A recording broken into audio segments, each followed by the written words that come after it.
윤 전 대통령이 이렇게 버티고 있는 사이 내란 특검은 유엔사에 공문까지 보내며 외환죄 수사에 공을 들이고 있습니다. 우리 군이 북한에 무인기를 보내면서도 유엔사에 미리 알리지 않았다면 정전협정 위반에 해당할 가능성이 있다고 보는 겁니다. 김혜리 기자의 단독 보도입니다. 북한은 지난해 10월 평양에 추락한 무인기 잔해 사진을 공개했습니다. 반드시 대가를 치러야 할 엄중한 군사적 공격 행위이다. 우리 군이 운용하는 무인기와 외형이 비슷하다며 북측 영공을 무단 침범했다고 주장했습니다. 이에 우리 군은 대응할 가치가 없다고 일축했습니다. 북한의 일방적 주장에 대해서 확인할 가치도 없고 대꾸할 가치도 없다고 말씀드리겠습니다. JTBC 취재 결과 내란 특검은 최근 이 사건과 관련해 유엔군 사령부에 협조 공문을 보낸 것으로 파악됐습니다. 유엔사는 남과 북의 정전협정 준수 여부를 감시하는 역할을 하는데 평양 무인기 의혹이 불거진 후 유엔사가 취한 조치나 조사 내용이 있다면 알려달라고 한 겁니다. 북한 주장처럼 무인기가 우리 군이 보낸 것이라면 우리 군은 유엔사나 한미연합사에 사전에 통보하거나 승인을 받았어야 합니다. 특검은 이런 과정이 생략됐을 거로 보고 무인기 침투가 정전협정 위반에 해당할 가능성을 들여다보고 있는 걸로 파악됐습니다. 나아가 북한의 도발을 유도할 수 있는 행위라 보고 일반 이적죄도 적용할 수 있는지 살피고 있는 거로 알려졌습니다. 다만 특검은 아직 유엔사 측 회신은 받지 못한 것으로 전해졌습니다. 데릭 맥컬리 유엔사 부사령관은 지난 8일 해당 의혹에 대해 계속 조사가 이뤄지고 있다고 밝힌 바 있습니다. 윤석열 전 대통령 측은 무인기를 보내는 것까지 대통령에게 보고하지 않는다며 보고받지 못했다고 일관되게 진술했다고 했습니다. 이런 가운데 어제 군 관련 시설 24곳을 전방위 압수수색한 특검은 이틀째 수색을 이어갔습니다.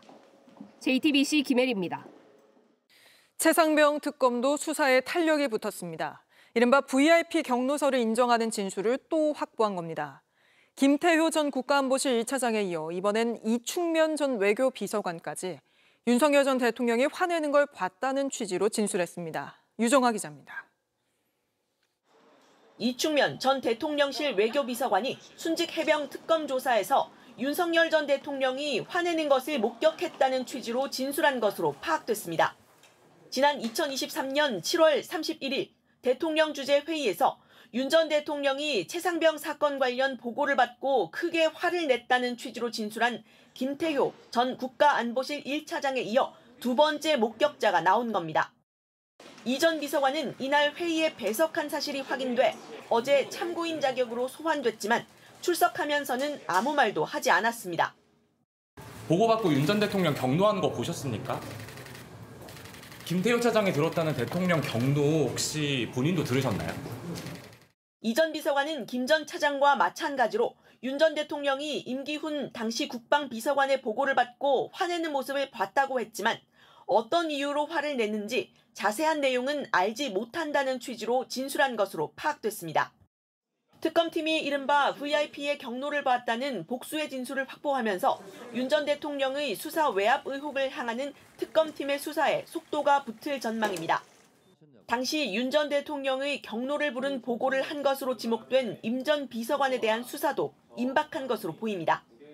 당시 회의 참석자 명단에 있었지만 실제 참석 여부가 확인되지 않은 조태용 당시 국가안보실장에 대한 직접 수사도 조만간 이뤄질 것으로 보입니다. JTBC 유정화입니다.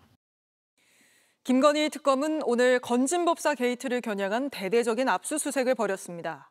압수수색 대상 면면을 저희가 들여다보니 지난 대선 당시 윤석열 캠프에서 일했던 건진법사 라인을 정조준했습니다. 먼저 양빈현 기자의 단독 보도입니다.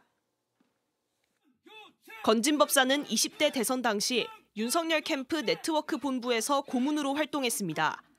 특검은 오늘 네트워크 본부에서 함께 일했던 건진 측근들을 압수수색했습니다. 오일섭 당시 네트워크 본부 위원장과 김영준 부위원장도 포함됐습니다. 둘은 캠프에서 파악한 선거 추세를 수시로 보고한 건진의 최측근으로 분류됩니다. 검찰은 지난해 법사폰을 압수수색해 이들과 건진법사에 주고받은 문자를 확보한 바 있습니다. 대선 하루 전날에도 김영준 씨는 문자로 마지막 1일 보고를 하며 선거 백서는 오본이 보고하기로 했다고 했습니다.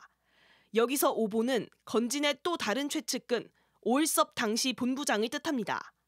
JTBC 취재 결과 특검은 오일섭 씨와 김 씨의 압수수색에 알선수재 혐의를 적용했습니다. 건진과 측근들이 공천과 인사청탁에 부당한 영향력을 행사했다고 의심하고 있는 겁니다.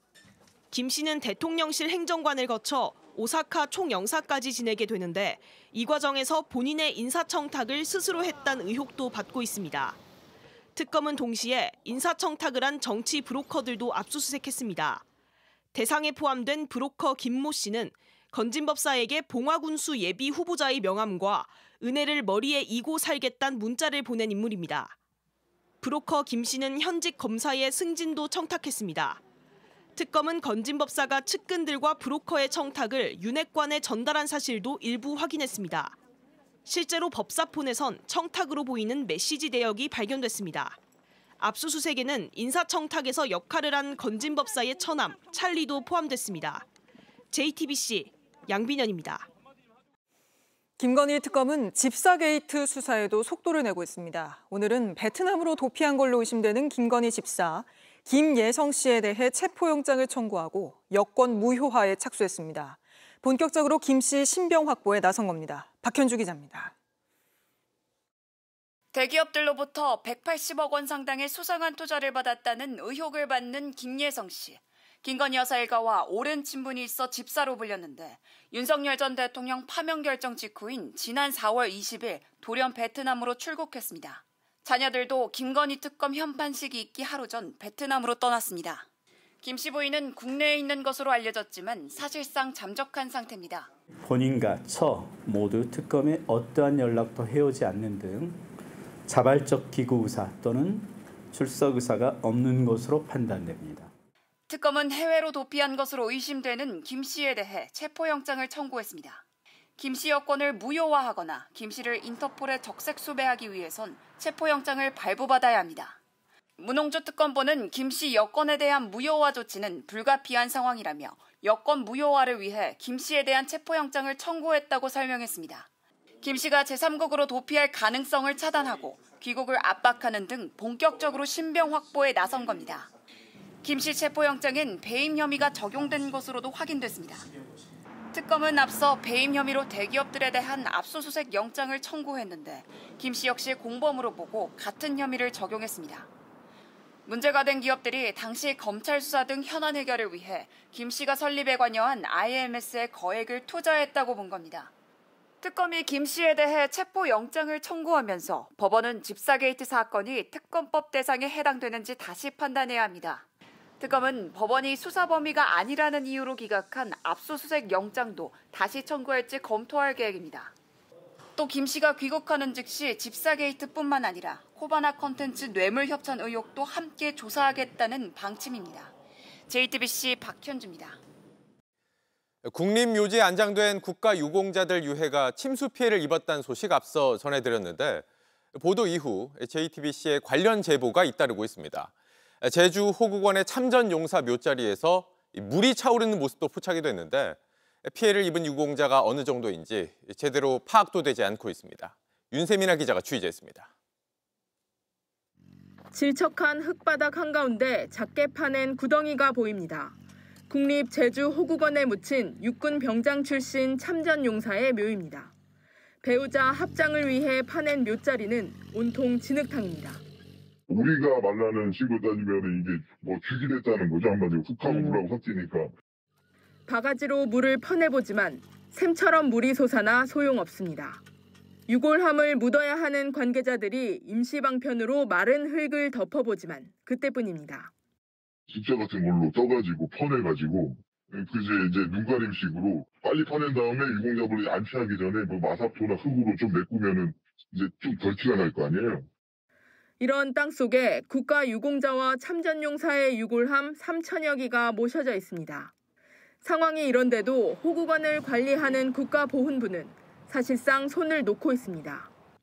제주를 포함해 영천, 임실, 산청 등 전국 호국원 6곳 가운데 4곳에서 유골함이 완전히 침수된 사례가 나왔는데도 상황을 축소하기에 급급합니다. 유골함 일부에서 습기가 발견된 사례가 있다는 겁니다. 물에 젖은 유골을 오븐으로 부르는 산업용 건조기에 말리는 일까지 모두 현장에 있는 직원들의 몫입니다. 오늘 권오울 국가보훈부 장관 후보자 인사청문회에서도 이런 문제가 지적됐습니다. 이미 상당수의 유공자의 유골함이 침수되어 있을 것이라고 추정하고 있는 실정입니다. 현장을 직접 챙겨보겠습니다. 그리고 거기에 대한 대책 마련하겠습니다. JTBC 윤세민입니다. JTBC 뉴스를 시청해 주셔서 고맙습니다. 저희는 저녁 6시 30분 뉴스룸에서 뵙겠습니다.